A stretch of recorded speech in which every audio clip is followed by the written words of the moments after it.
Buenos días, estimados estudiantes. Mi nombre es Roberto Carlos Sanguínez Flores.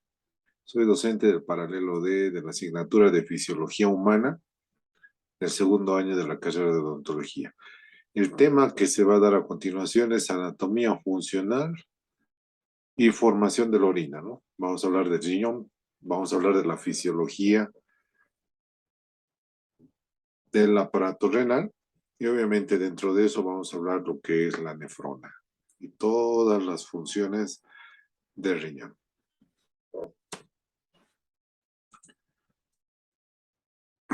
Bien. Lo que ustedes están observando a continuación es la parte anatómica de donde se haya ubicado, ¿no? Nuestros riñones.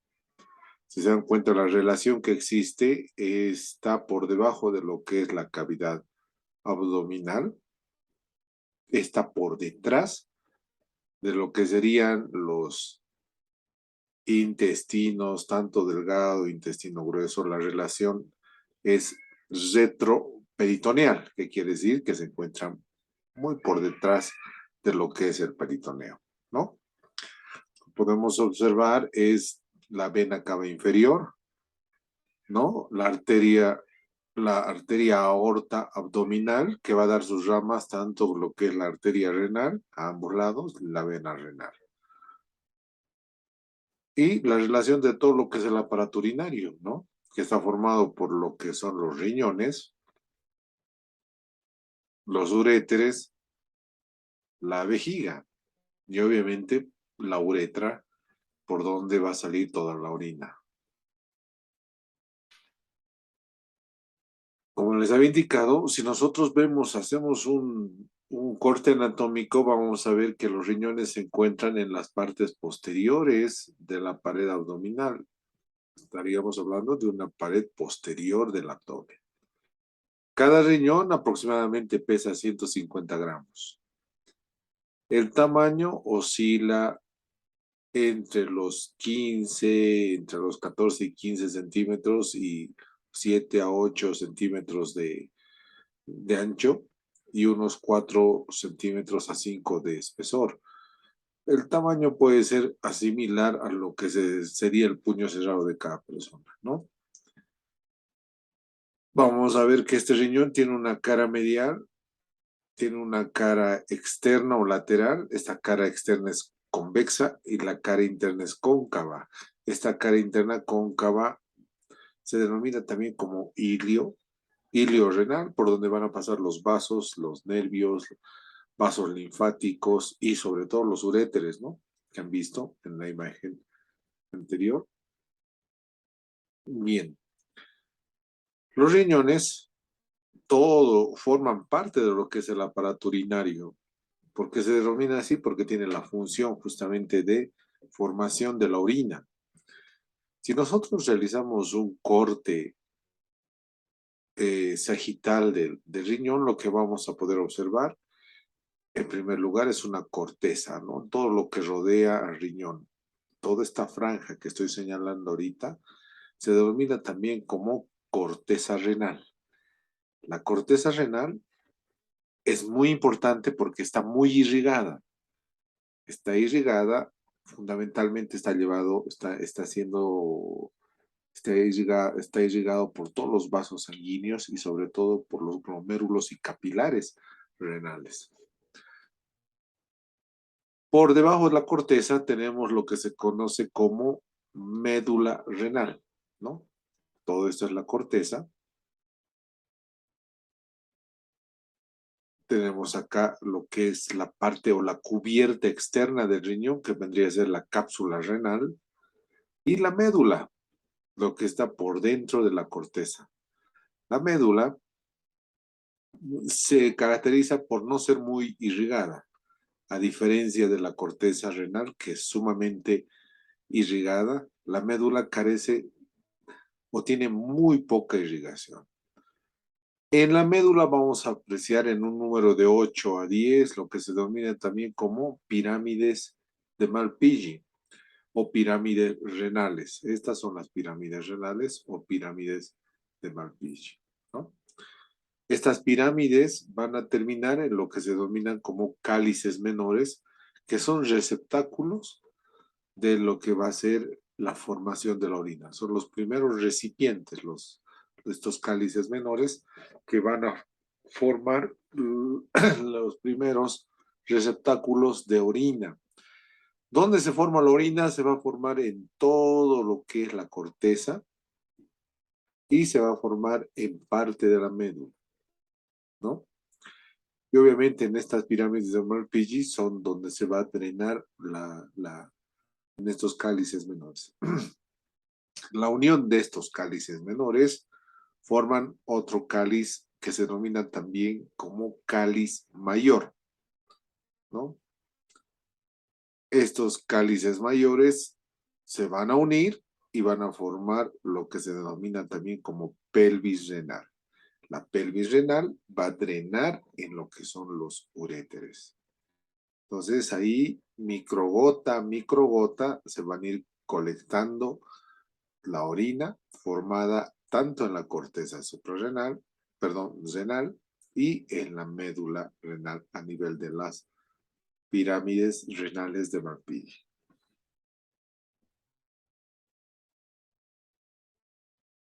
En este gráfico podemos ver la estructura histológica de lo que es la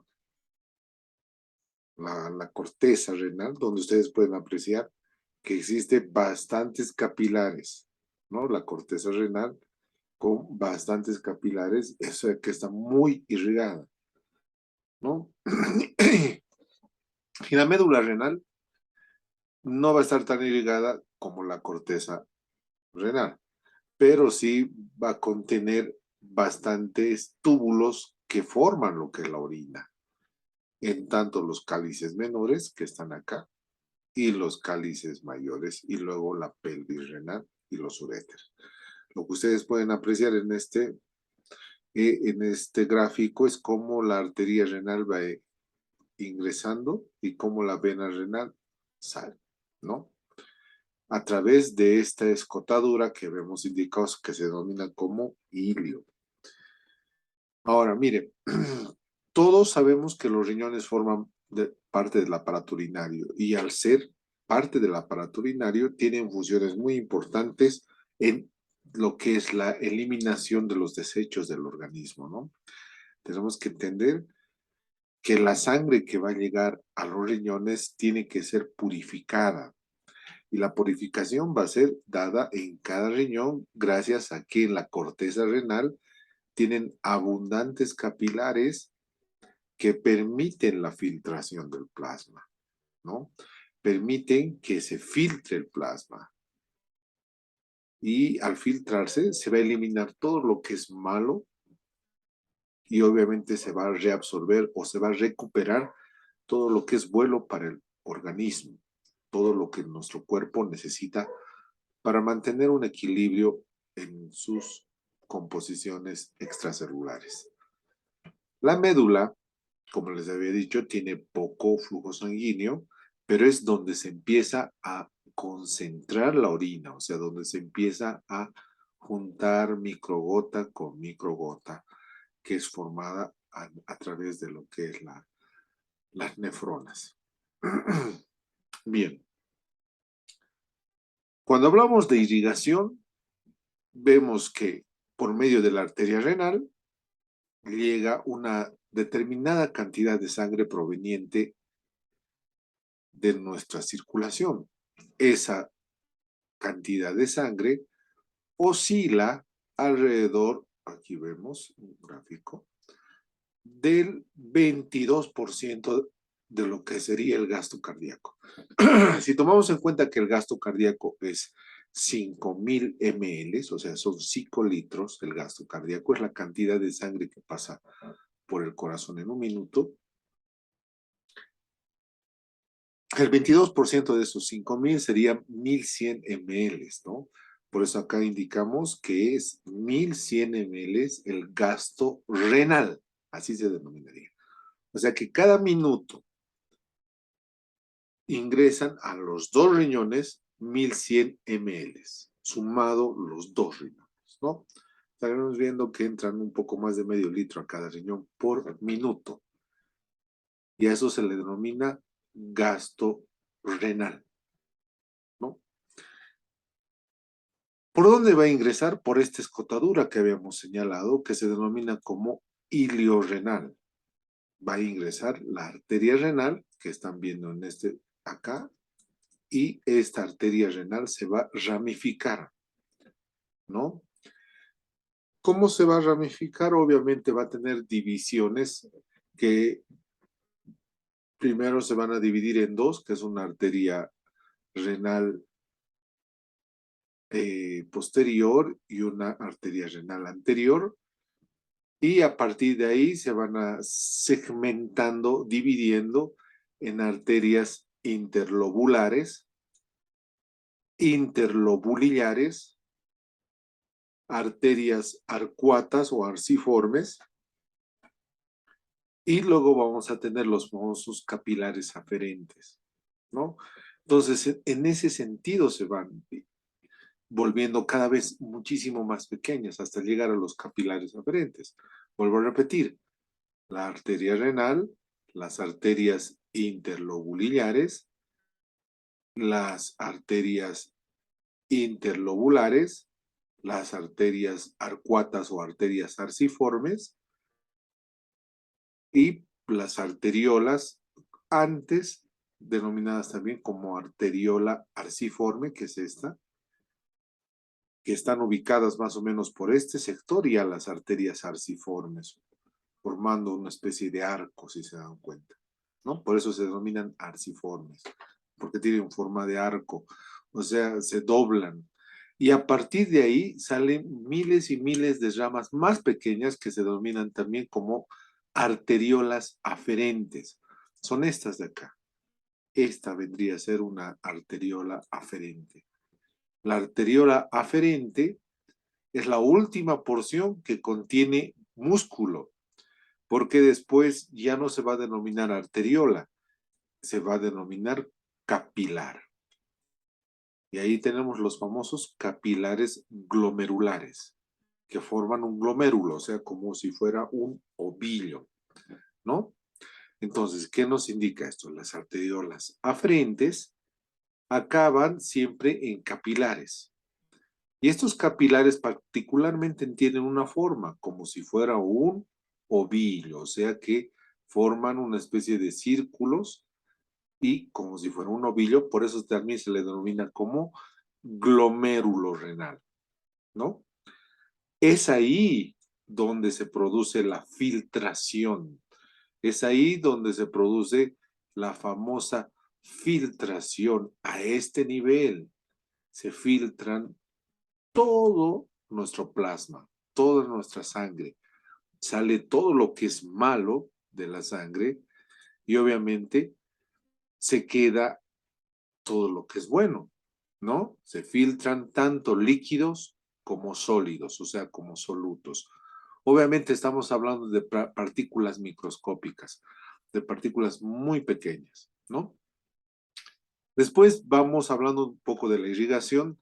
Una vez que sale el glomérulo, sale mediante una arteria, arteriola, ya no es capilar, ya vuelve a ser arteriola con capacidad de contracción, porque va a tener músculos. Recuerden, las arteriolas son las más pequeñas arterias que sí tienen capacidad de vasoconstricción y vasodilatación, porque tienen una capa muscular.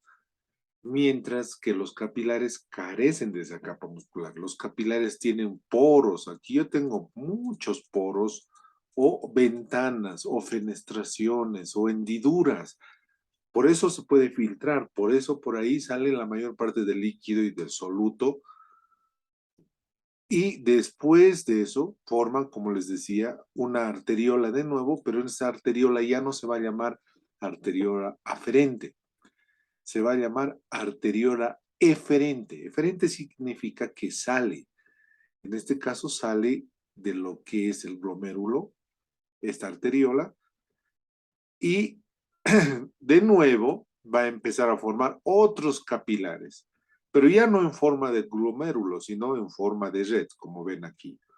unos capilares que están formando como si fuera una red que abraza a esta estructura en amarillo. ¿Qué será esta estructura en amarillo? Se llama nefrona. Nefrona. ¿Ok? Después de que forma la nefrona, esta sangre arterial, como en todo capilar, se va a transformar en sangre venosa y va a tener el mismo circuito que ha ingresado. ¿Se acuerdan que al principio les dije que ingresa la arteria renal, se divide en arteria renal anterior y arteria renal posterior y luego arterias interlobulares, arterias arscuatas o arciformes y luego arteriola aferente, forma el glomérulo, sale con la arteriola eferente, forma otros capilares, pero ya no en forma de ovillo, sino en forma de red que abrazan a la nefrona. Y posteriormente vuelven a formar arterias grandes o venas grandes en este caso, porque vamos a ver que la sangre tiene que salir del riñón por medio de las venas. Y estas venas se denominan en este sentido vénula arciforme o arcuata, luego va a estar la vena interlobar, la vena interlobular, hasta llegar a la vena renal. Todo lo contrario a lo que ingresaba a las arterias, que formaba una especie de divisiones con diferentes nombres. Lo mismo, pero al revés pasa con las venas y así sale la sangre del riñón. Una sangre que ya va a estar purificada, una sangre que ya tiene, ya no tiene tóxicos, porque el riñón se encarga de filtrar todo y filtrarlo en toda esta estructura que se denomina como nefrona, lo que está en amarillo, ¿no? Esa especie de túbulos, esa es la nefrona, que es la unidad funcional del riñón. Ahora, si se dan cuenta, tenemos dos capilares, o sea, dos capilares a nivel de la nefrona. Uno a nivel acá, una red de capilares que se llama glomérulo, que permiten el filtrado. Y tenemos otra red de capilares que es esta, que sería la red de capilares peritubulares, ¿no? Entonces, si les preguntan, ¿cuántos capilares existen en la nefrona? Existen dos tipos. Uno que conforma lo que les digo, el glomérulo, capilares glomerulares, y otros capilares que conforman los capilares peritubulares. Peri significa alrededor, peri.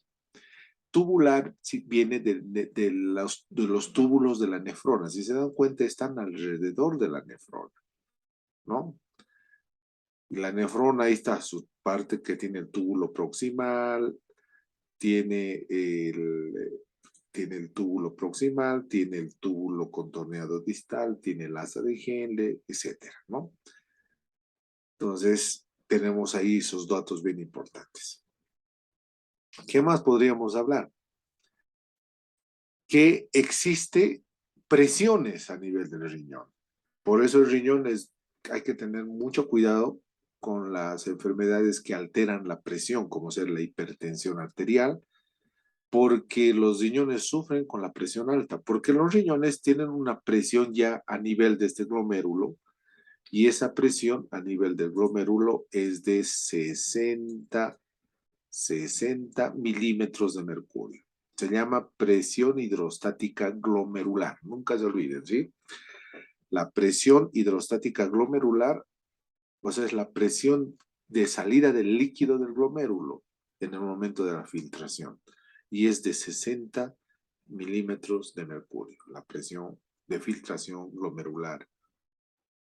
Luego tenemos otra presión más baja a nivel de los capilares. O sea que aquí también puede haber filtración.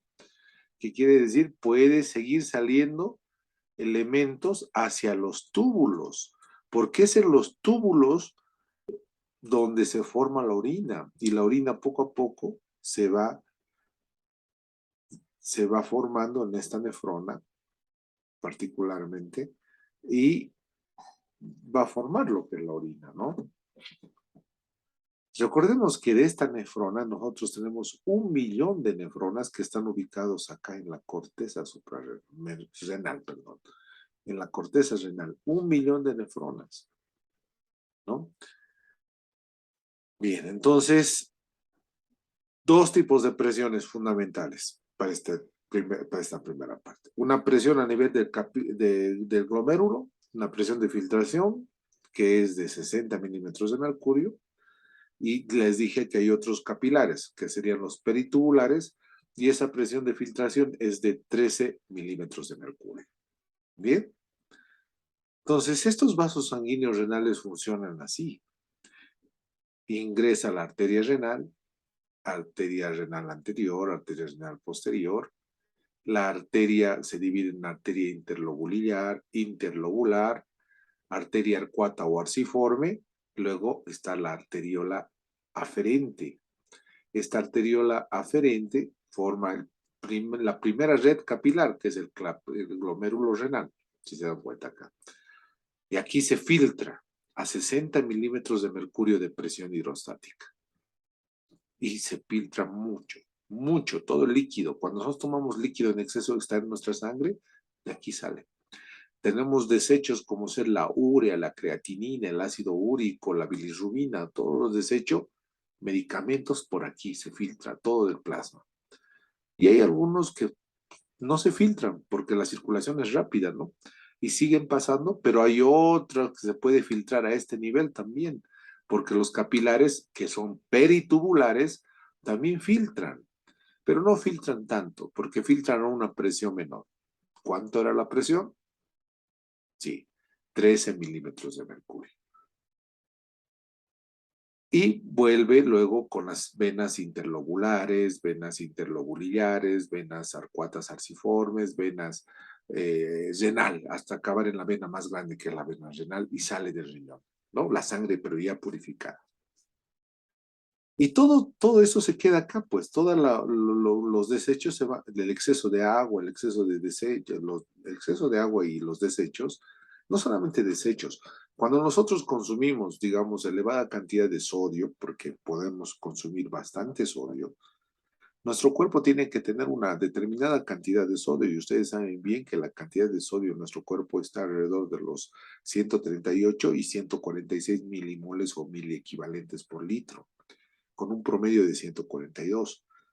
Si yo puedo consumir bastante sodio que va a pasar a esos niveles, entonces, ¿dónde tiene que irse ese exceso de sodio? Se va a ir al sudor y también la mayor parte de la orina. Y por eso se desecha el exceso de sodio y se va acumulando con el líquido formando la orina. De esto, lo que ven en amarillo, esto es la famosa unidad funcional del riñón o nefrona. De estas tenemos 1.000.000 nosotros, 1.000.000 de nefronas. ¿No? Bien. Entonces, la arteriola aferente lleva sangre al glomérulo, filtra. El glomérulo es una red capilar, la primera red capilar. Recuerden los peritubulares, que es la segunda, ¿no? Y la arteriola deferente lleva sangre a los capilares peritubulares y así funciona la circulación. Gasto renal, 1.100 ml o 22% del gasto cardíaco. Ahora, tenemos dos tipos de nefronas. Hay unas nefronas que están ubicadas cerca a la corteza, que son la mayor parte, se denominan nefronas corticales, la mayoría que están en la corteza. Pero hay otras nefronas que están cerca a la médula, y se denominan estas nefronas yuxtamedulares. Y los vasos sanguíneos ya no se llaman capilares peritubulares, se denominan vasa recta o vasos rectos. A ver, vamos a ir a un gráfico para que me entiendan. Ahí está. Miren, aquí yo tengo nefronas corticales que están en la corteza. La mayor parte de las nefronas son corticales porque están en la corteza renal. Del 1.000.000 de nefronas que tenemos, 800.000 están así, abrazadas por capilares peritubulares y con sus glomérulos. pero un 20% o 20 a 30% de nefronas se encuentran cerca a la médula. Esta es la parte de la médula. Y estas nefronas ya no se llaman corticales, se llaman yuxtamedulares. ¿Por qué son yuxta? Yuxta significa al lado de, ¿no? Yuxtamedulares al lado de la médula, cercanos a la médula. Y los capilares que la envuelven son bien diferentes, no abrazan a la nefrona así, sino cuelgan como si fueran ramas. Esto ya no se denominan capilares peritubulares, se denominan vasos rectos o vasa recta, ¿no? Entonces, esa es la diferencia entre una nefrona cortical y una nefrona. Los glomérulos, por ejemplo, están en la corteza, mientras los glomérulos de la nefrona están cerca a la médula. En la asa de Henle, que es una parte de la nefrona cortical, son cortitas lo que está en amarillo, que cuelga, se llama asa de Henle de la nefrona, son cortos. Pero en las nefronas yuxtamedulares, su asa de Henle es mucho más delgada, pero mucho más larga también, ¿no? Que llega hasta abajo, hasta las papilas o hasta la pelvis renal casi. Entonces, los capilares peritubulares, así se denominan en las nefronas corticales, y los capilares que envuelven acá se denominan vasa recta o vasos rectos, ¿no? Entonces, no nos olvidemos, ahí está la famosa nefrona. Esta es la nefrona. ¿Cómo está formada la nefrona? Hay 1 millón de nefronas por cada riñón, ¿no? Y se dice que va disminuyendo un 10% cada 10 años, ¿no? Desde los 40 años va disminuyendo. A los 50 años tienes menos un 10% y así sucesivamente, ¿no? A partir de los 40 años. Entonces, ingresa el capilar aferente, forma lo que es el glomérulo y luego está la salida, el capilar eferente, ¿no? La nefrona es todo lo que envuelve a lo que es este glomérulo. Empieza por esta parte que se denomina también como cápsula de Bowman. La cápsula de Bowman abraza o envuelve al glomérulo renal, ¿no? Luego de la cápsula, o sea, en otras palabras, es un receptáculo, recibe toda la filtración, ¿no? Con ese poder de filtración de 60 milímetros de mercurio, es recibido por esta cápsula de Bowman todo el líquido, todos los solutos, toda la parte líquida que sale del plasma. Todo sale, menos que no salen nunca eritrocitos. No pueden salir células porque las hendiduras o lo que se denomina como poros no son muy grandes. Tampoco pueden salir proteínas en gran cantidad, ¿no? Solo salen las más chiquitas. Entonces estamos hablando de proteínas que no deberían salir, ni células. Entonces, ustedes se imaginan, en la orina no debería haber proteínas y tampoco debería haber células sanguíneas. Cuando existe eso, ya se produce una alteración del riñón, pues que el riñón tiene alguna infección, por eso hay muchos leucocitos que han salido del glomérulo, de la sangre, porque ese capilar se ha dilatado sus poros. Puede ser una enfermedad que se denomina como glomerulonefritis o pielonefritis, o puede ser lo que se denomina como síndrome nefrótico, síndrome nefrítico, son patologías del riñón, ¿no? Y tampoco debería haber sangre, eritrocitos. Si hay eritrocitos, quiere decir que han salido eritrocitos a la fuerza, porque se han empleado las hendiduras. Entonces ya estamos hablando de hematuria, ¿no? Presencia de sangre en la orina. O proteinuria, presencia de proteínas en la orina, que no debería haber. Cuando existe eso, quiere decir que hay una alteración en los capilares de la nefrona. Luego tenemos el túbulo contorneado proximal. ¿Por qué se llama contorneado? Porque tiene forma de contorno, de heces, contornea como una serpiente, ¿no? Ese túbulo. El asa de Henle, que es esta asa, que es corta en las nefronas corticales y larga en las yuxtamedulares. Y el túbulo contorneado distal, que vendría a ser esto, ¿no? El túbulo contorneado distal. Y drena en lo que son los túbulos colectores. Estos son los túbulos colectores. Tenemos aproximadamente 250 túbulos colectores en cada riñón. Y cada túbulo colector recibe aproximadamente la orina de 4.000 nefronas. O sea, digamos, este túbulo colector me va a tener conexiones con 4.000 nefronas. Cada uno elabora su filtrado independientemente y van formando gota a gota, ni siquiera gota a gota, son micro gotas de orina que se van acumulando y van drenando y van reuniéndose, ¿no? Entonces, es bien importante también la presencia de un órgano que se encuentra acá que se denomina mácula densa. La mácula densa está entre los dos capilares, lo vamos a ver bien. Ya lo hemos visto esto, ¿no? Ahí está. Como los vasos rectos o vasas rectas de los capilares o de las nefronas yuxtamedulares. Bien, no nos olvidemos nunca. La nefrona es la unidad funcional del riñón. Eso está muy grande, ¿no? Pero en realidad tenemos 1.000.000, imagínense lo pequeñito que son. ¿Cómo está formado? Haciendo un repaso.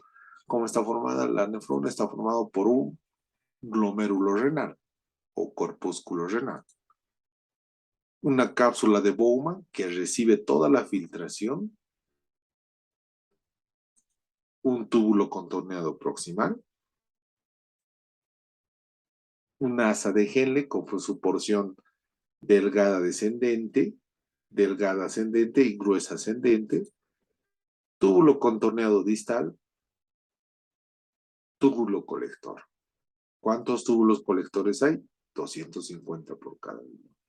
¿De cuántas nefronas recibe cada túbulo colector? De 4.000 nefronas. ¿No? Y así se observa cómo los vasos sanguíneos rodean. Se denominan también como capilares peritubulares, si se dan cuenta, ¿no? Cómo están rodeando acá. Y aquí está el glomérulo. Aquí capilar glomerular y capilares peritubulares. ¿Qué les hace pensar entonces que lo que no se filtre acá, porque la circulación ha sido rápida, digamos que esta es una partícula eh, de un medicamento que no ha podido salir por la circulación rápida, pero igual se va a ir por acá, porque también de acá filtran. Entonces me dirán, pero ¿cómo se filtra, doctor, si aparentemente son tubos separados? No, es que aquí hay, como son capilares, tienen hendiduras, y de las hendiduras salen y atraviesan las paredes del capilar y las paredes tubulares, y eso se llama secreción, ¿no? Glomérulo, capilares peritubulares. El aparato yuxtaglomerular. Miren, es bien interesante saber esto. En cada glomérulo, si se dan cuenta, hay una estructura que se denomina también como mácula densa. Y miren, aquí están las células que se denominan células del aparato yuxtaglomerular, que constituye todo esto, el aparato yuxta. ¿Cómo está formado el aparato yuxtaglomerular? Está formado por la mácula densa, por la arteriola aferente, que llega, esta forma el glomérulo, sale la arteriola eferente. Estas células que están enrosadas se denominan también con células yuxtaglomerulares. Estas células tienen mucha importancia porque determinan los cambios de presión. O sea, se autorregula la presión en el riñón. ¿Por qué? Recuerden que la arteriola tiene capa muscular. Entonces, de acuerdo a la presión, ellos pueden regular una vasoconstricción para aumentar la presión o una vasodilatación para disminuir la presión. ¿Y quién controla eso? Estas células yuxtaglomerulares. Esta mácula densa puede controlar junto con estas células la cantidad de oxígeno y de dióxido de carbono, o sea, detecta si hay poco oxígeno, si hay poco dióxido de carbono, o hay mucho dióxido de carbono, o hay poco oxígeno. Te detectan la presión, te detectan la química sanguínea. Si hay poco cantidad de oxígeno, se forma acá una hormona que es la eritropoyetina. Entonces, la eritropoyetina se secreta. Ustedes ya saben que la eritropoyetina sirve para formar eritrocitos. Entonces, sale de acá, sale de lo que es de estas células de los capilares eferentes, sale la eritropoyetina, ¿no? Y empieza a circular y llegar a los lugares donde se forman los eritrocitos para estimular a las células madres, para que elaboren más eritrocitos. Si la sangre llega con menos cantidad de oxígeno, se secreta más eritropoyetina. Se secreta además a este nivel una otra hormona que regula la presión arterial. Cuando existe muy poca presión, para elevar la presión se secreta renina. Entonces, este aparato yuxtaglomerular va a secretar dos hormonas. La renina para controlar la presión o elevar la presión arterial y lo que es la eritropoyetina para formar eritrocitos. Entonces, ¿qué es lo que hace en sí básicamente mi riñón? Lo que hace es, primero, lo que están viendo, en azul ven la sustancia que se tiene que eliminar. Esa sustancia que se tiene que eliminar puede ser el ácido úrico, ¿no? Que es proveniente de lo que es el metabolismo de los ácidos nucleicos de cada núcleo, de cada célula. Puede ser la urea que viene del metabolismo de los aminoácidos. Puede ser la creatinina que viene de la creatina muscular. Puede ser también lo que es la bilirrubina que viene del metabolismo de la hemoglobina como desecho. Puede ser cualquier exceso de electrolito, exceso de calcio, exceso de sodio, exceso de fosfato, exceso de cloro, cualquier sustancia que nosotros querramos eliminar y que se vaya a la orina, o puede ser agua en exceso, o alguna sustancia, o algún medicamento que ya ha tenido su acción y hay que eliminarlo mediante la orina. Por eso se dice que, miren, las bolitas en azul son las sustancias que se tienen que eliminar, ¿no? Por el capilar aferente llega y se elimina. Pero como la circulación, como la presión es bastante fuerte, es de 60 milímetros la presión de filtración neta, no, la presión de filtración glomerular, perdón, y algunas sustancias que no deben ser eliminadas, como ser las sustancias que están como puntos rojos, se reabsorben a nivel del túbulo contorneado proximal, si se dan cuenta. Ha salido por error después del primer paso que sería la filtración. Entonces, ¿qué tiene que suceder? Una reabsorción. Una reabsorción de lo que realmente no debería haberse salido, porque a veces se sale casi todo, ¿no? Pero el cuerpo reabsorbe lo que realmente necesita para mantener a los niveles que necesita. Entonces, se recupera lo que a los capilares peritubulares en este caso, y solamente se va lo que está en azul, si se dan cuenta. Y lo que está en azul es ya orina y desechos. Pero si se han dado cuenta también, miren, después de la sustancia azul debería ser eliminada, pero sigue a veces porque la circulación a veces no permite que todo salga, ¿no? Pero sí se va a ir por otro lugar. Por el túbulo contorneado distal va a salir lo que debería haberse filtrado por el glomérulo. Entonces, ese desecho, que puede ser urea, creatinina, etcétera, sale por el túbulo contorneado distal y al último se va con puros desechos y la sangre continúa por los capilares peritubulares, luego por las venas, ya sangre purificada, sin nada de desechos, ¿no? Eso se denomina secreción. Entonces, los mecanismos básicos de riñón es filtración, reabsorción y secreción.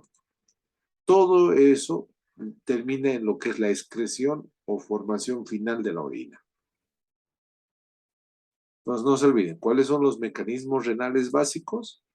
Filtración glomerular, reabsorción tubular, porque es a nivel de los túbulos, y secreción tubular de aquello que no se haya podido filtrar, se sigue eliminando mediante el túbulo contorneado distal. Todo eso forma la secreción, ¿no?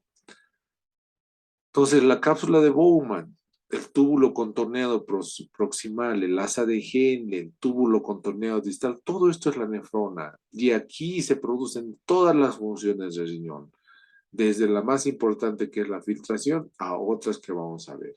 En el túbulo contorneado proximal, lo que se produce es reabsorción, como han visto, porque tiene células que contienen bastantes microvellosidades, que en el microscopio óptico esas microvellosidades en forma de deditos se ve como si fueran miles y miles, como si fueran pelitos. En realidad son microvellosidades y parecería que fuera un cepillo.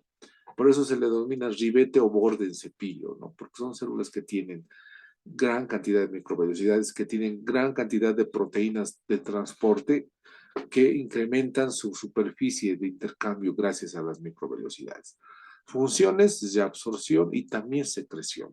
También se secretan algunas sustancias que deberían haberse eliminado, se eliminan por ahí.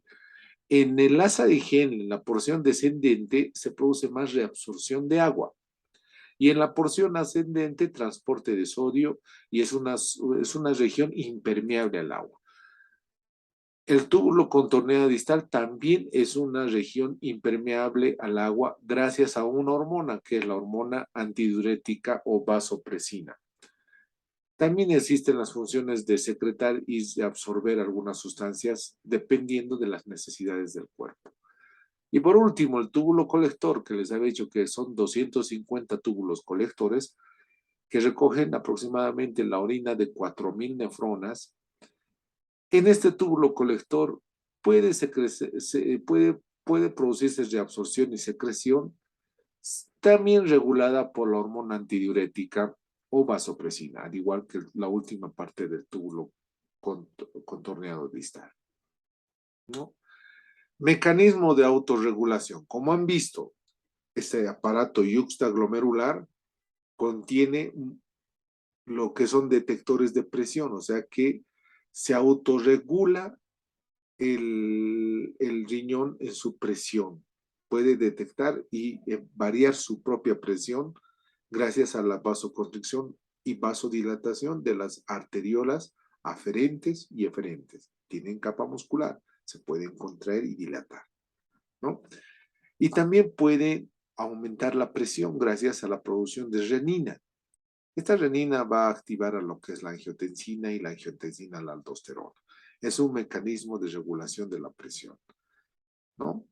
Entonces, hay un control nervioso, hay un control hormonal, si se dan cuenta, y una función endotelial de secreción de estas hormonas. Entendamos que, ¿qué le llamamos soluto a lo que se elimina, no? Sodio, electrolitos, sodio, potasio, cloro, calcio, magnesio, bicarbonato, todas estas sustancias hidrógeno son los que se tienen que eliminar. Por eso se dice, todo el potasio es intercambiable. Solo el 65 al 70% de sodio es intercambiable. ¿Qué quiere decir? Se precautela la cantidad de sodio que puede existir para que no se eliminen todo. El sodio es fundamental, tanto el potasio. Después del potasio, el magnesio es el catión más importante en el líquido intracelular y después del sodio, el calcio es el catión más importante en el líquido extracelular. El cloro, el bicarbonato predominan en el líquido extracelular y los fosfatos y proteínas y los iones orgánicos predominan en el líquido intracelular. Es bien importante saber esto porque nuestro riñón va a regular esas cantidades. Si nosotros consumimos algo muy salado con exceso de sodio, tiene que eliminar ese sodio. Si nosotros no tenemos sodio, el sodio es importante para regular los líquidos en nuestro cuerpo. Si no tenemos sodio, el organismo va a tratar de retener sodio. Y entonces ahí entramos a las funciones del riñón, ¿no? Estas funciones del riñón son, en primer lugar, la más importante. La función más importante es la función de filtración. Ahí está. Esta es la función que hemos explicado harto. Filtrar. esta función de filtración es lo que han visto, lo que sucede a nivel de la nefrona. Sacar el exceso de absorber lo que el cuerpo necesita, eliminar lo malo de toda la sangre, de todo el plasma o lo que esté en exceso. Ahí en esa filtración también se le denomina como excreción de productos de desechos y algunas sustancias químicas. Estas vendría a ser uno solo, la primera gran función.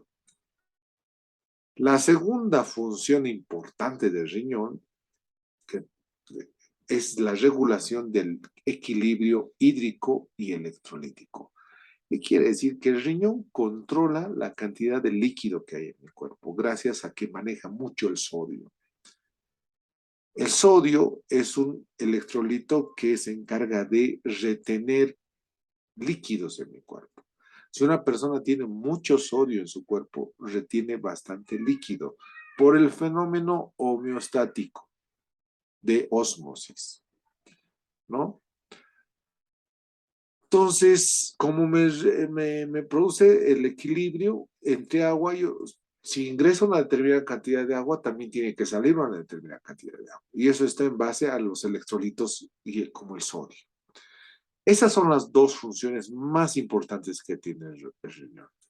Pero el riñón también tiene otras funciones que no tan importantes, pero que son la regulación de la presión arterial, porque les he dicho que detectan la presión, ¿no? A nivel del aparato yuxtaglomerular. Regulan la presión gracias a la producción de renina y regulan la producción mediante una manera rápida y de una manera lenta, mediante la aldosterona, que es una activación tardía, digamos. Regulan el equilibrio ácido básico. ¿Qué determina el pH o el equilibrio ácido básico? Determina el potencial de hidrogenión o ion hidrógeno. Si yo quiero tener tengo acidez y quiero alcalinizar mi cuerpo, tengo que eliminar esos hidrogeniones o iones hidrógeno a través de ese filtrado. Se me van los hidrógenos. Entonces mi pH va a subir. Pero si por el contrario mi cuerpo tiene que ligeramente acidificar el cuerpo, la sangre, el plasma, lo que va a hacer la nefrona es detener los hidrogeniones y evitar que no se pierdan en la orina. Entonces juega el riñón con los hidrogeniones para determinar el pH de nuestra sangre. Regulación de la producción de eritrocitos. Ya saben qué forma eritropoyetina a nivel del aparato yuxtaglomerular, a nivel de las células aferentes, ¿no? Regulación de la producción de calcitriol. O sea, el riñón forma parte de lo que se denomina también formación de la vitamina D o denominada calcitriol, la D3. Esta vitamina D3 o calcitriol es la que me permite reabsorber calcio a nivel de los huesos. Esto es muy importante, ¿no? Y otra función importante del riñón es la de la gluconeogénesis o formación de glucógeno. Entonces, no se olviden, ¿cuáles son las dos funciones más importantes? La filtración o depuración del plasma o limpieza de la sangre, donde excretamos productos del metabolismo del desecho, urea, creatinina, ácido úrico, lo que es el exceso de sustancias ingeridas, etcétera, ¿no? Y la otra función importante que sería la regulación del equilibrio hidroelectrolítico, ¿no? Regular la cantidad de agua, osmolaridad, o regular la cantidad de sodio para evitar que haya exceso o déficit de agua. Entonces, todo lo que se elimine de mi cuerpo son sustancias de desecho que se van por la orina. Nuestro riñón trata de mantener el balance hidroelectrolítico. ¿Qué quiere decir? La cantidad de sodio que ingresa también tiene que salir, ¿no? Porque tiene que mantenerse un adecuado nivel de sodio. El sodio si hay mucho sodio que ingresa, el sodio también va a salir para mantener lo que debería tener los 142 equivalentes en el plasma. Y viceversa. Si es poco, poco también. La cantidad de agua está relacionada con el riñón igual. El riñón controla los líquidos del cuerpo. Si ingresa poca cantidad de agua, también va a salir así, ¿no? Entonces el riñón trata de ya sea eliminar sodio o potasio o hidrogeniones o exceso de agua, productos de desecho, y el riñón trata de no eliminar los nutrientes, los reabsorbe, si se han dado cuenta en la nefrona. Y todo lo que es desecho se va a ir hacia la orina, ¿no? Dentro de las otras funciones del riñón, les había dicho, vamos a dar paso, lo que es la regulación de la presión arterial de manera lenta gracias al mecanismo de diuresis y natriuresis, que quiere decir retención de sodio. Para elevar la presión, lo que hace el riñón es retener sodio. Al retener sodio, retienes líquidos. Los líquidos se acumulan en los espacios intercelulares y comprimen en los vasos sanguíneos. Y al comprimirse los vasos sanguíneos, el retorno venoso hacia el corazón aumenta y se produce el famoso mecanismo de Frankenstein. A más llegada de sangre al corazón, mayor fuerza de contracción y mayor expulsión de sangre. Entonces aumenta el gasto cardíaco, por ende la presión aumenta. Pero eso se hace lentamente hasta que se acumule líquidos y en mis espacios intercelulares. Por eso se llama mecanismo de acción lenta. O mecanismos de acción rápida mediante el sistema renina-angiotensina, ¿no? La renina activa a lo que es la angiotensina, que es un vasoconstrictor. Regulación del equilibrio ácido-base, eliminando hidrogeniones o reteniendo bicarbonatos. Los hidrogeniones me dan acidez. Los bicarbonatos me dan alcalinidad. Entonces, el riñón juega con esto. O elimino uno o elimino el otro. O retengo uno o retengo el otro. Dependiendo, ¿no? Si yo quiero alcalinidad, retengo bicarbonatos o elimino hidrogeniones. Si yo quiero acidez, retengo hidrogeniones y elimino bicarbonatos, ¿no? ¿Qué otras funciones hay del riñón? Forma eritrocitos, forma la vitamina D3 o 1,25 dihidroxicolecalciferol, vitamina D3, que sirve para que el calcio ingrese a los huesos. O forman glucógeno mediante la gluconeogénesis. Entonces, no nos olvidemos jamás. ¿Cuáles son las funciones del riñón? Las más importantes, vienen a ser excreción de productos metabólicos y de desecho y regulación del equilibrio hidroelectrolítico, sodio, fundamental, y agua. Otras funciones importantes, regulación de la presión arterial de manera lenta y de manera rápida, regulación del equilibrio ácido-base mediante el ion hidrógeno o el bicarbonato, dependiendo, la eritropoiesis mediante la eritropoietina, y la formación de vitamina D3 y la gluconeogénesis. Bien, hablaremos de la micción. Una vez que ya ha sucedido todas estas funciones del riñón, la vejiga tiene que vaciarse porque se va a ir acumulando sangre, orina, se va a ir acumulando orina en la vejiga, ¿no? Microgota, microgota, durante todo un determinado tiempo se va formando orina.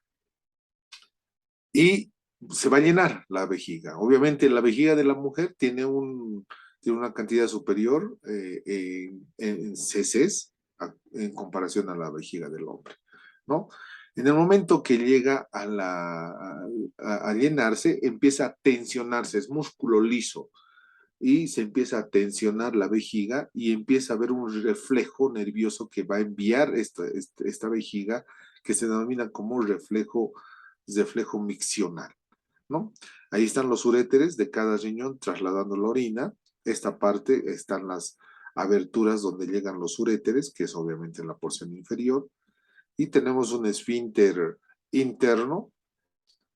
Tenemos lo que es la próstata en el caso del varón, que está muy relacionado con la vejiga, un esfínter interno, que es este, que nosotros no podemos controlarlo, y tenemos un esfínter externo, que está ubicado acá, que nosotros sí lo podemos controlar, el esfínter externo, tanto la mujer como el varón, y luego está la uretra, ¿no? La mujer tiene una descarga más fuerte y más rápida, nosotros tenemos una descarga más lenta comparado con la mujer, porque tiene que venir por la uretra, ¿no? Por el tubito de la uretra. Entonces, gracias a ese reflejo miccional, ¿cómo se produce esta inervación de la vejiga? Para que me entiendan, ¿no? La inervación principal de la vejiga, que es una inervación autónoma, es a nivel de los nervios pélvicos, que van desde la S2, sacro 2, nervios raquídeos sacros, S2 y S3, ¿no? Ahí está. Inervación parasimpática. Esta inervación parasimpática de la vejiga detectan lo que es el grado de distensión. Esa es la información que se da, ¿no? Es lo que se siente, fibras nerviosas sensitivas, ya sea provenientes del simpático, uno, y del parasimpático, ¿no? Y las fibras nerviosas motoras que van a inervar al músculo detrusor, ¿no? Parasimpáticas. Sensitivas y parasimpáticas. Estas sensitivas van a informar y las parasimpáticas van a efectuar lo que es la contracción. Y tenemos el nervio pudendo que va a controlar el esfínter externo. Este nervio sí es, nosotros lo podemos controlar, ¿no? Entonces, desde el punto de vista fisiológico, si les preguntan, ¿qué tipo de inervación controla a la vejiga? Hay una inervación simpática, ¿no? Sensitiva. Por eso el simpático está mucho relacionado a la parte, ¿cuándo se acciona el simpático? Cuando nuestro corazón late, estamos nerviosos. El simpático, por ejemplo, hace que produzca sudoración. El simpático hace que a nivel de la boca produzca serostomía. El simpático también se activa a nivel de la vejiga, lo que va a generar es mandar señales de querer orinar, como si estuviera queriendo contraerse por el llenado de la vejiga, pero en realidad a veces no está lleno, simplemente es la acción del simpático que se produce como una sumación a los efectos de nerviosismo que genera esta acción simpática. Entonces, el simpático, el parasimpático y la inervación somática del nervio pudendo son los tres tipos de inervación de la vejiga, ¿no? El parasimpático a través de los nervios pelvianos, el somático a través del nervio pudendo y el simpático a través de los nervios hipogástricos, ¿no? Transporte de orina desde el riñón a los uréteres y vejiga. La orina, obviamente, se va formando en los cálices menores, cálices mayores, luego uréteres y vejiga.